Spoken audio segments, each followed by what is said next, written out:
We are going to see rainfall at historic levels. This will be a historic rainfall event that we have never seen before in South Carolina.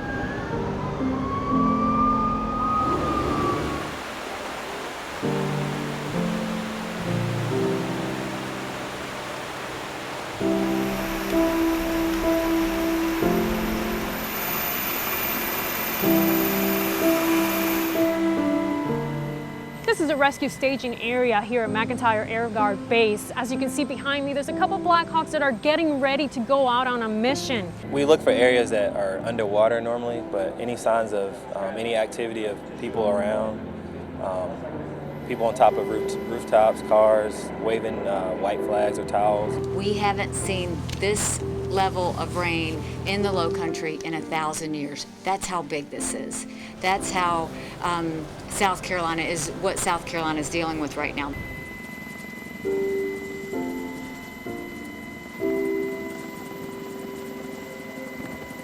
The images from South Carolina this morning, they're just stunning. The state is experiencing some of the worst flooding in its history. Roads look like raging rivers with just the tops of buildings visible on the water's surface.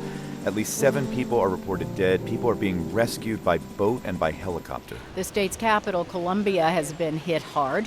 Mike Parker lives in one of the most flood-prone areas of Columbia with his wife and daughter. He says almost every time it rains, the creek near his home floods. But when Parker and his wife went to bed Saturday night, they weren't expecting it to be this bad. And the alarm went off on the cell phone. There's a flood warning that goes off from various apps. And my wife had gotten up. I was still in the bed, and I heard her scream, "The water's coming in, it's coming in." I went and looked on a tri-level house. As it turns out, as we were watching it, it was just rising and rising. Within 30 minutes, it had risen to the 2nd level, and we were on our way out.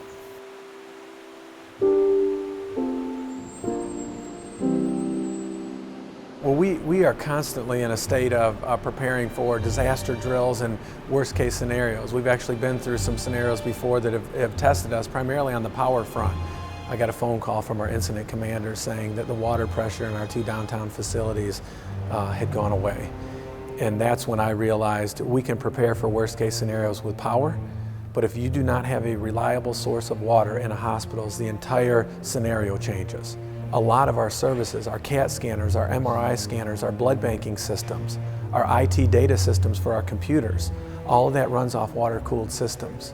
So it's not just our boilers and our chillers and our washers and our sterilizers, but our ability to diagnose conditions of patients through the equipment that we have in many respects is driven off water. And so it was at that point at about 11 p.m. on Sunday evening that I made an additional call to the mayor, and I said to the mayor, I don't know how you do this, but you have got to figure out a way to get water to our 2 downtown campuses, or by tomorrow morning at 8 o'clock, we're going to have to make a decision to evacuate over 700 patients. Within 15 or 20 minutes of that phone call, my phone was ringing from our incident commander saying fire trucks were showing up at both of our campuses. They created makeshift pools in the streets in front of our hospitals, and they were dumping water and then pumping it into our respective hospitals. So they showed up immediately, and they went for 18 straight hours of bringing truckload after truckload of water to our 2 campuses, and we were pumping it into our facilities just to try and keep our MRI scanners and our CAT scanners up. Think about the power of water, both the destructive nature that it can cause. It can lift cars and sweep them off roads. It can take homes from their foundations and destroy them. It can destroy a business in a matter of minutes. The other side of that is the necessity of clean water to sustain human life.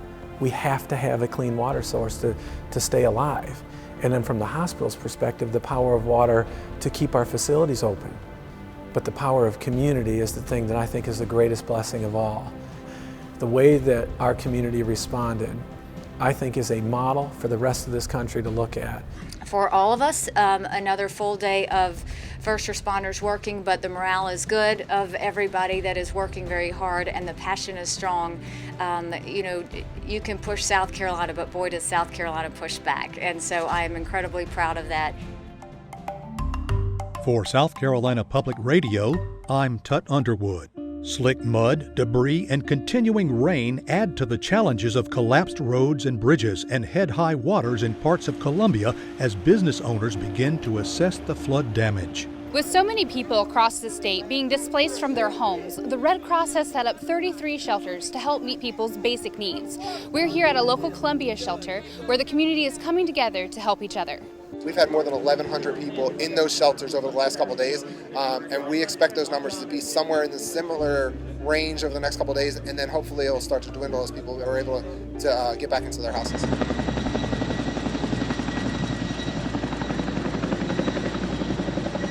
We will remember, we talk a lot about how people don't remember days, people remember moments. And there's moments throughout the 11 days that we went through that all of us will take with us as long as we're alive. This is going to be a memory that lasts for a long time, but we will heal from this and we'll be stronger from it. And we've already seen the kindnesses of thousands of strangers who did not know their neighbors reach out and help them. And that is what South Carolina is about.